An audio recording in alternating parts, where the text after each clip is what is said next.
পেয়ে গেছে। এখানে পেট্রোল পাম্পে তেল নিতে এসে একটা কাণ্ড হয়েছে। এদিকে ডান দিকে খাদ। এখন বাজে ভোর 3:45। তো লাস্ট মিনিট বেরোনোর আগে যে কাজকর্মগুলো আছে সেগুলো সেরে নিতে হবে। আর কাল রাত্রে একটুখানি আলু আর পেঁপে কেটে রেখে দিয়েছিলাম, কারণ টিবো দুপুরবেলা যে খাবারটা খাবে সেটা আমি বাড়ি থেকেই বানিয়ে নিয়ে যাব। ডাল, চাল, আলু, পেঁপে সেদ্ধ করে নেবো একটুখানি নুন আর তেল দিয়ে। আর তার সাথে সাথে জলের ফ্লাস্কগুলো, বোতলগুলো সব ভরে নেবো। আর ঠাকুরকে পুজো করে যে কদিন থাকবো না সেই খাবারটা একটুখানি দিয়ে যাব। এই যে আমার ছেলেরা এখন পড়াশোনায় মন বসেছে বেরোনোর আগে। রেডি হয়ে গেছে, দিয়ে খাতার মধ্যে লিখতে বসেছে। 6টা বাজছে, তো ওই আমরা বেরোবো এখন। অভিরূপ আপাতত বড় যে দুটো লাগেজ হয়েছে সেই দুটো আপাতত নিচে রেখে আসবে। ওর জন্য আমি এখানে দুধ নিয়েছি আর অভিরূপ কফি বানিয়েছে ওর জন্য। তো এইগুলো সব হাতে করে নিয়ে যেতে হবে, এই জন্য এই লাগেজ দুটো আগে রেখে আসছি নিচে।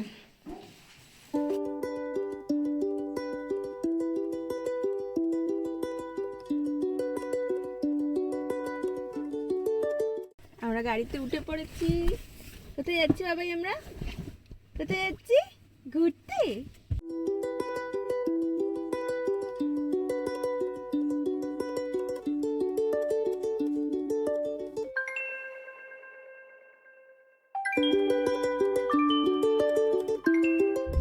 শিবান সেখানে ফাইনালি ঘুমিয়ে পড়েছে।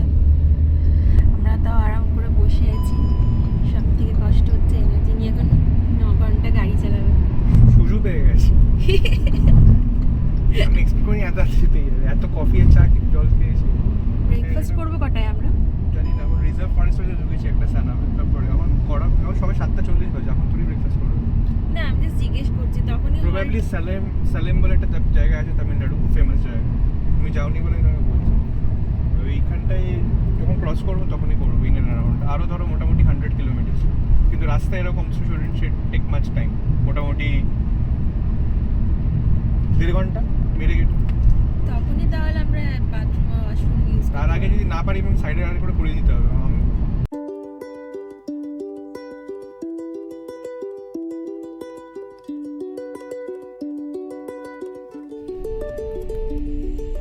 তো আমরা একটা রেস্টুরেন্টে এখানে হল্ট করেছি ব্রেকফাস্ট করার জন্য।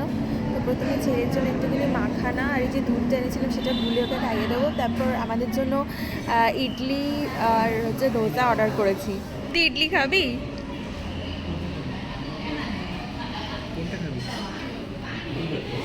ইডলি খাবি বাবাই? এটা খাবি? এইটা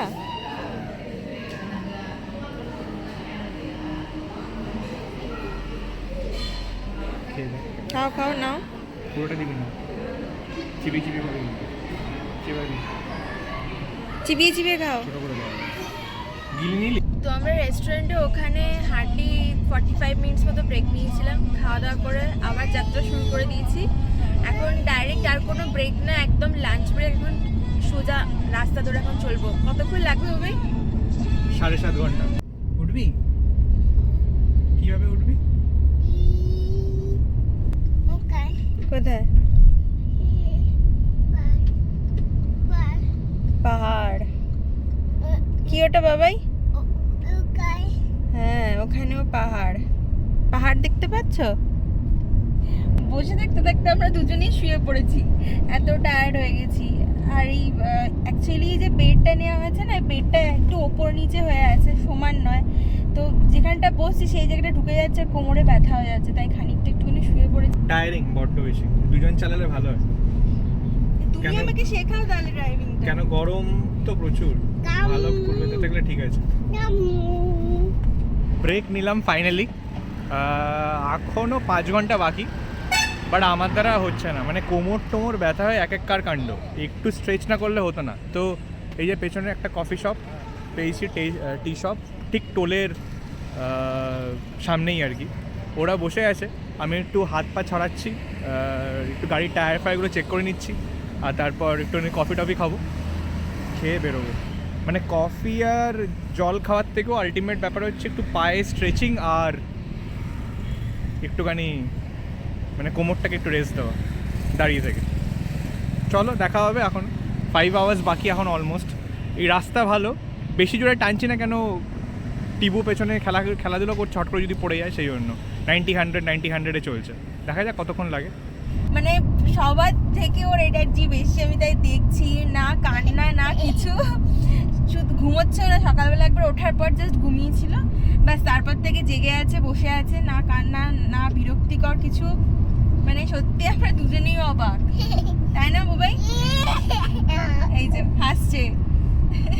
এখানে পেট্রোল পাম্পে তেল নিতে এসে একটা কাণ্ড হয়েছে। শিবাংশকে নিয়ে সবাই আদর করতে, সবাই চলে গেছে।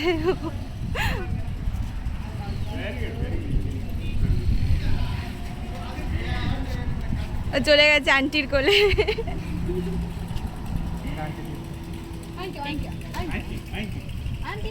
না না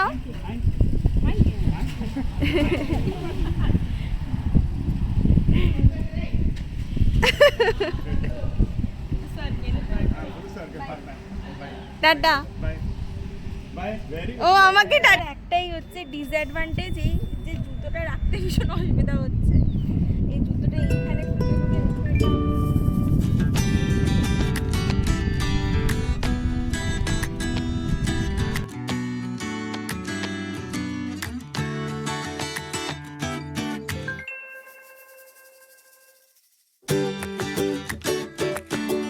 আর 2.5 ঘন্টা বাকি, আর এটাই হচ্ছে আমাদের লাস্ট ব্রেক।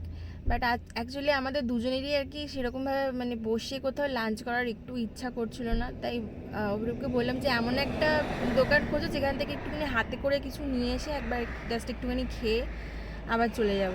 তো সেরকমই একটা দোকান খুঁজে আমরা এখানে দাঁড়িয়েছি।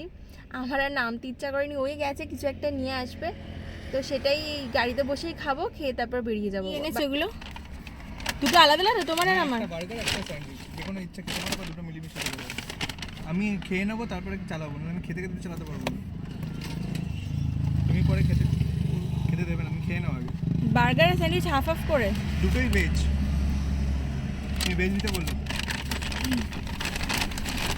এসি চালিয়ে দেবো নাকি ওটা? হ্যাঁ বসা যাচ্ছে না, ও কি ওর ঠান্ডা গরম হয়ে যাচ্ছে কিন্তু। বন্ধ করো তাহলে, সরো।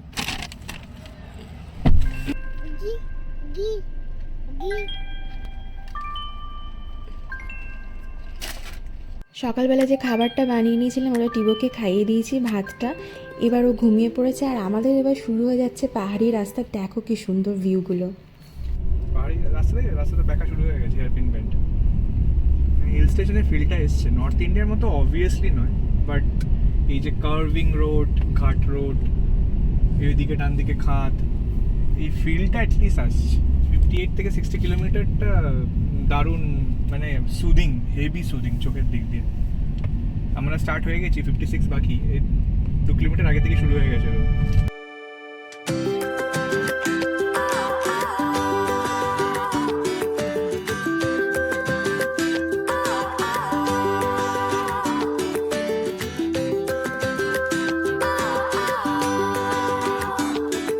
এখন বাজছে 6:45, আমরা জাস্ট এই হোটেলে ঢুকছি।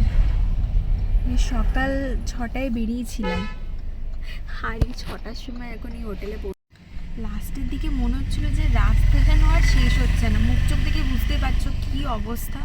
ফোনের ব্যাটারিও ডেড, 10% আর আছে। আর আমাদের দুজনের, আমার তো ঠিক আছে, তাও অভিরূপের ব্যাটারিও ডেড। কালকে তোমাদের রুম ট্যুর দেবো, অবশ্যই ব্লগটা দেখো, সাথে থেকো, পাশে থেকো। খুব শিগগিরই দেখা হচ্ছে আবার একটা নতুন ব্লগে।